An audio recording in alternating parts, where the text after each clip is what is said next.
Hello again, it's Julia, life coach and pharmacist, coming to you today from Chengdu in China on a lovely Sunday afternoon. It was lovely and sunny this morning. The clouds have come now, but definitely feel spring in the air, which is a delight for my soul. What's alive in me today is looking at our childhood wounding and how this wounding in childhood plays itself out in our adult life, often very unconsciously. And we recognize it because there's suffering. There's pain, there's suffering, there's old patterns that we keep repeating and almost feel like we're just trapped in this repetitive cycle where we have suffering, cause ourselves pain, and cause others pain as well. So let me give an example from my own life, then it will make it more accessible. Growing up in an Italian household, food was the currency of love. So love was expressed through food. Something wrong with you? Eat something, you'll feel better. Have this food. This is how love was expressed, always around food. And so I learned as a child that love equals food.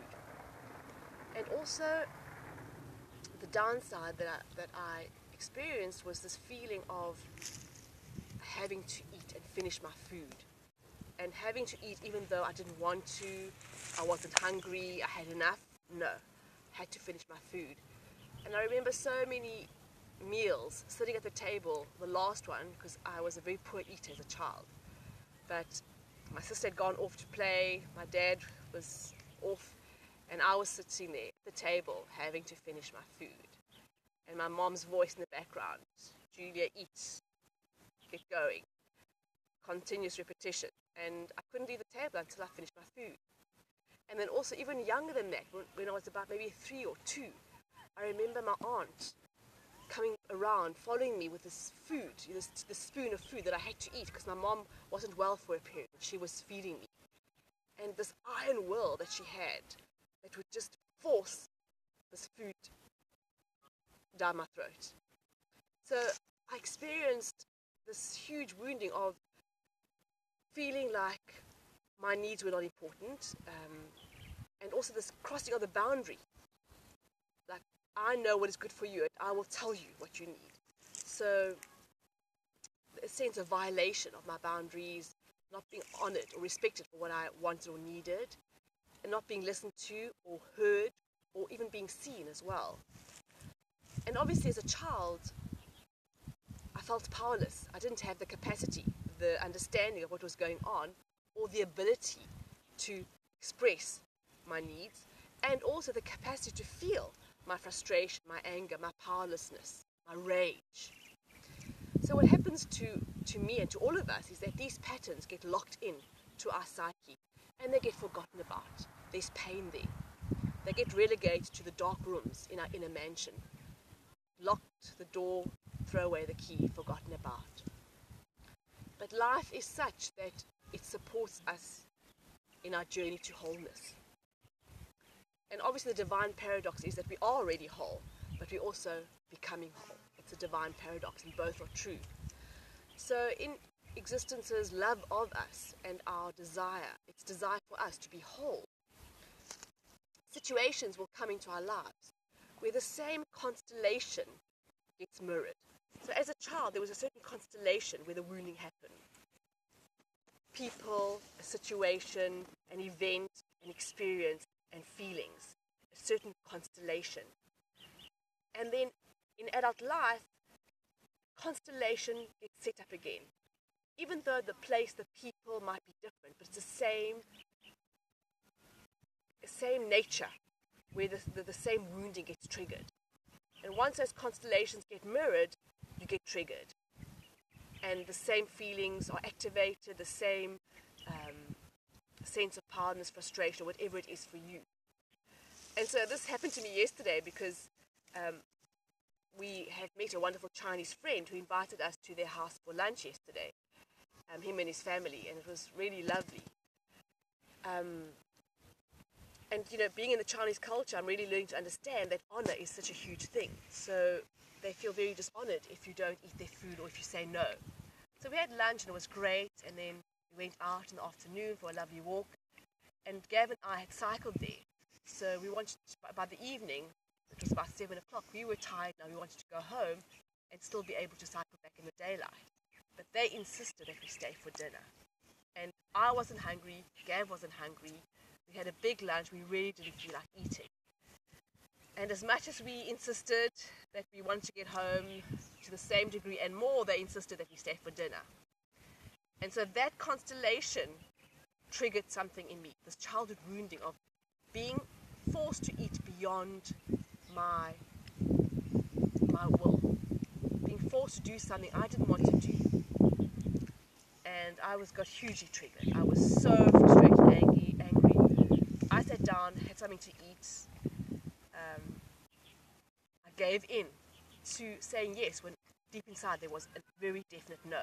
And I said yes. And so the sense of self-betrayal, this inner rage at myself, at the environment, at the people around me. And luckily the outburst happened when I got home.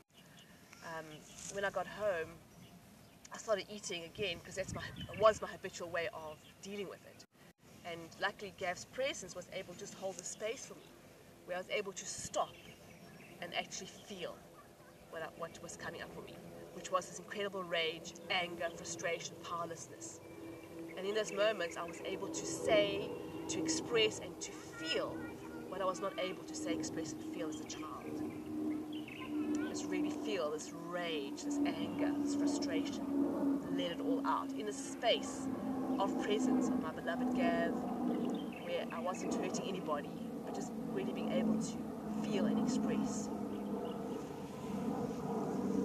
And when I woke this morning, I really had a sense of just feeling lighter in my whole being, as if I had just let go of so much. And that's the gift that comes with being willing to sit through the fire of those feelings and emotions. And I even had a dream last night where in my dream was this aqua blue snake that was lying on top of me, and I had to lie very still and let the snake move and not react in fright or shock, because then it might bite me. So I just lay very still in the dream, and this aqua blue snake just slowly made its way over me.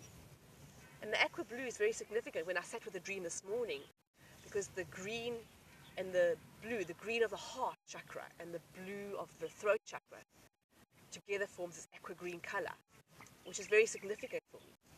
Because in dealing with our childhood wounding, whatever it is, it's not about how big or small it is, it's not about comparing suffering. There's a wounding that happens to all of us in our childhood.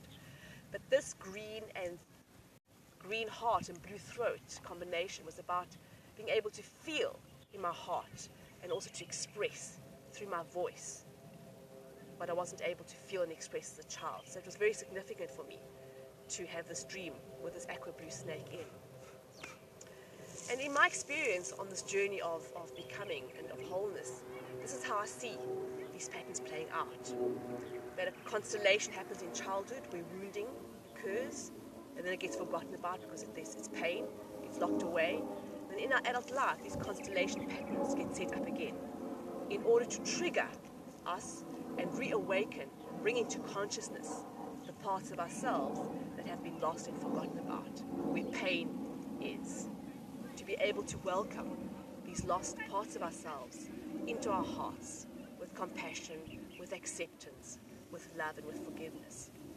So in my morning meditation, I did that process because I realized I was most angry with myself. Above all, I was most angry with myself.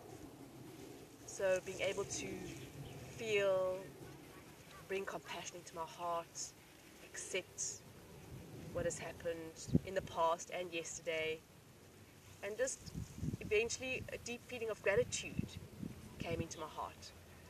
Gratitude for the mystery of this life that is able to bring all these different people and events and situations together in order for us to heal and to become whole.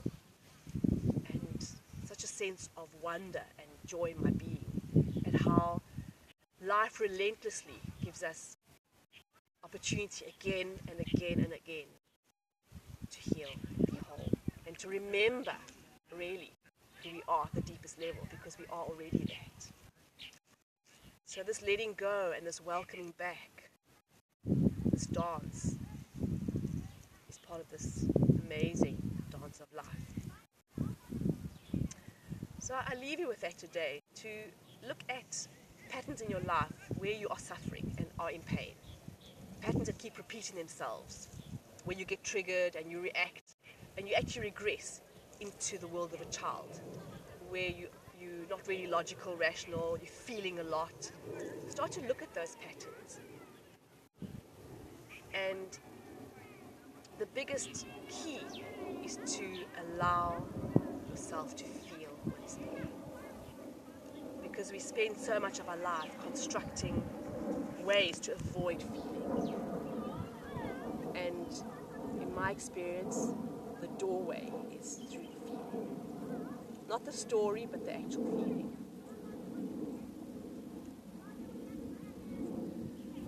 So I wish you well on this journey of life. Until next time, this is Julia, life coach and pharmacist. And if you'd like to know more about me or what I offer, my website is spiralconnect.co.za. Bye.